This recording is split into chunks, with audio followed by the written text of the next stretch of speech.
जय हिंद दोस्तों, स्वागत है आप सभी का आपके अपने YouTube चैनल जैकपुर पे। तो जैसा कि आप लोगों को पता है कि मैंने आप लोगों के लिए एक टारगेट ग्रुप बनाया था, जिसमें आप लोगों ने काफ़ी सारे बच्चों ने ज्वाइन किया है और अपनी परीक्षा की तैयारी काफ़ी अच्छे ढंग से कर रहे हैं।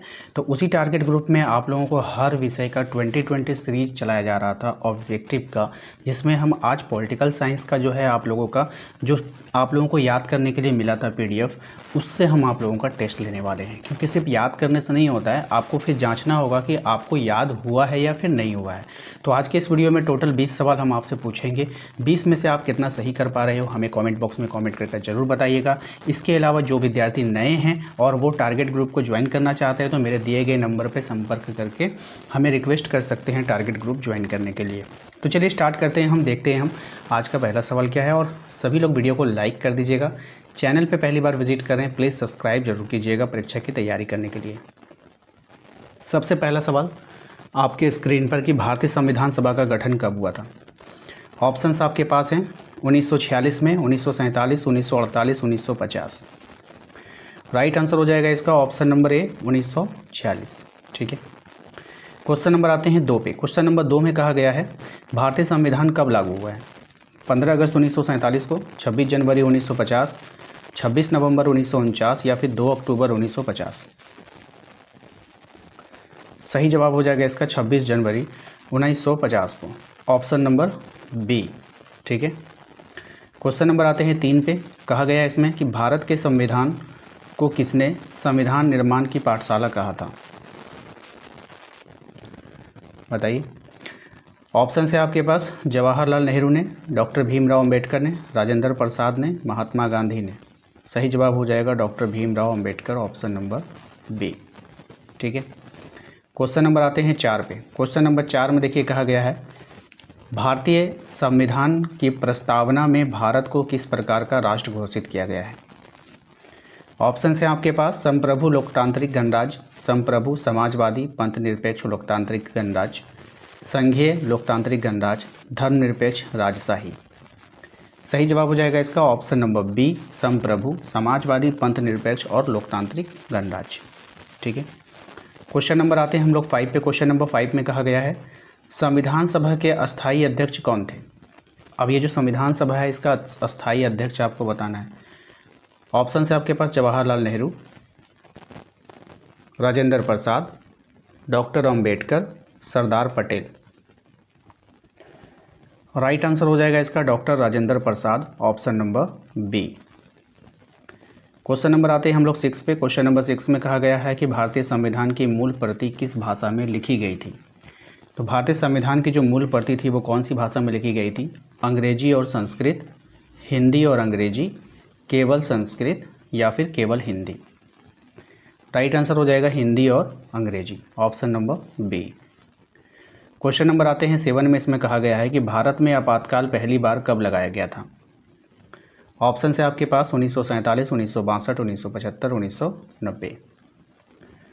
राइट आंसर उसका हो जाएगा आपका 1962 में, option number B. Question number आते हैं 8 पे। इसमें कहा गया है कि भारत में कुल कितने मौलिक अधिकार हैं। 5 है, 6 है, 7 है या फिर 8 है। तो राइट आंसर हो जाएगा इसका ऑप्शन नंबर बी 6 है। क्वेश्चन नंबर आइए 9 पे। इसमें कहा गया है कि भारतीय संसद के कितने सदनों से मिलकर बनी है। अब ये जो भारतीय संसद है वो कितने सदनों से मिलकर बनी हुई है आपको बतानी है। राइट आंसर हो जाएगा आपका ऑप्शन नंबर बी, यानी कि 2 सदनों से मिलकर बनी है। क्वेश्चन नंबर आते हैं 10 पे। इसमें कहा गया है कि लोकसभा की अधिकतम सदस्य संख्या कितनी हो सकती है। ऑप्शन है आपके पास 500 है, 525 है, 545 है, 552 है। राइट आंसर हो जाएगा इसका सही जवाब हो जाएगा 552 हो जाएगा, ऑप्शन नंबर डी।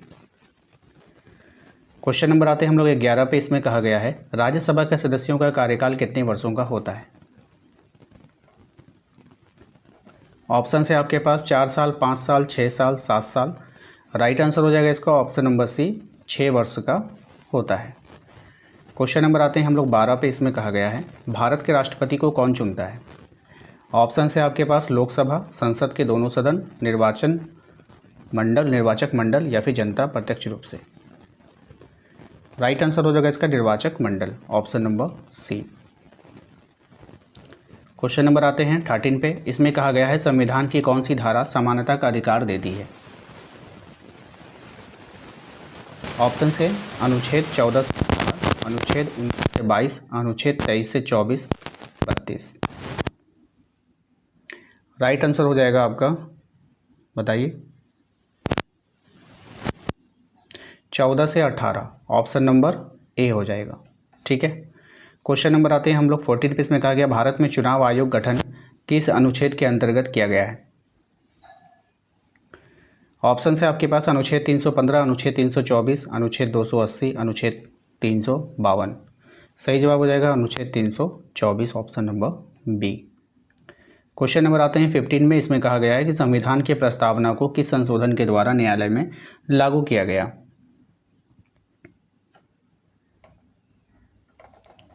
ऑप्शन से आपके पास 24वां संविधान संशोधन, 42वां संविधान संशोधन, 44वां संविधान संशोधन या फिर 52वां संविधान संशोधन।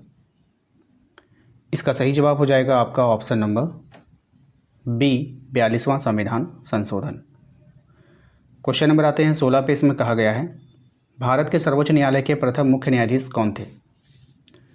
ऑप्शंस आपके पास है M Hidayatullah, H J Kania, P N Bhagwati और एम एस सिकरी। सही जवाब हो जाएगा इसका H J Kania, option number B. Question number आते हैं हम लोग 17 पे। इसमें कहा गया है लोकसभा का गठन कितने वर्षों के लिए होता है? सही जवाब हो जाएगा 5 वर्ष। इसी सवाल को हो सकता है घुमाकर पूछे कि लोकसभा का कार्यकाल कितने वर्षों का होता है, तो वहाँ पर आपको 5 वर्ष देना है। ठीक है, जैसे आप लोगों ने राज्यसभा का 6 वर्ष दिया, उसी प्रकार से आप लोगों को लोकसभा के लिए 5 वर्ष के लिए देना है आंसर। ठीक है। क्वेश्चन नंबर आते हैं 18 पे। इसमें कहा गया भारत का संविधान किस देश के संविधान से सर्वाधिक प्रभावित है? ऑप्शन है अमेरिका, ब्रिटेन, आयरलैंड, कनाडा।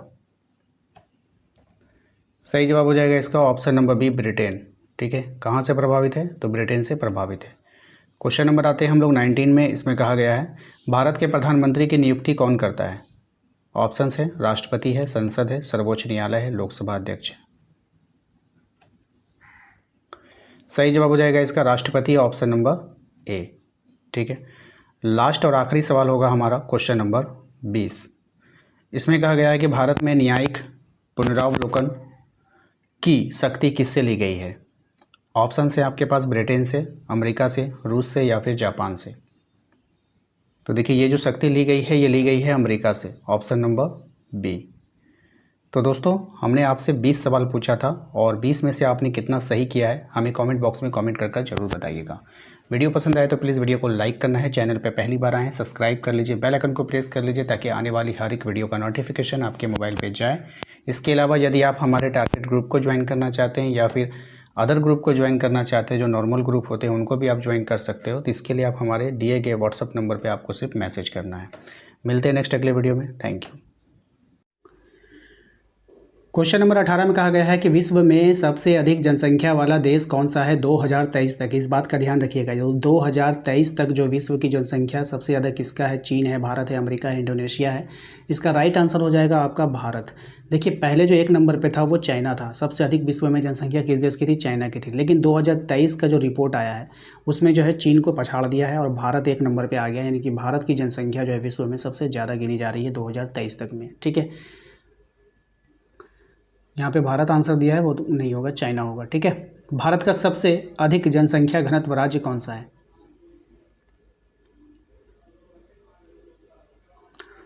ये हो जाएगा आपका बिहार, ऑप्शन नंबर ए इसका यहाँ पे करेक्ट आंसर हो जाएगा।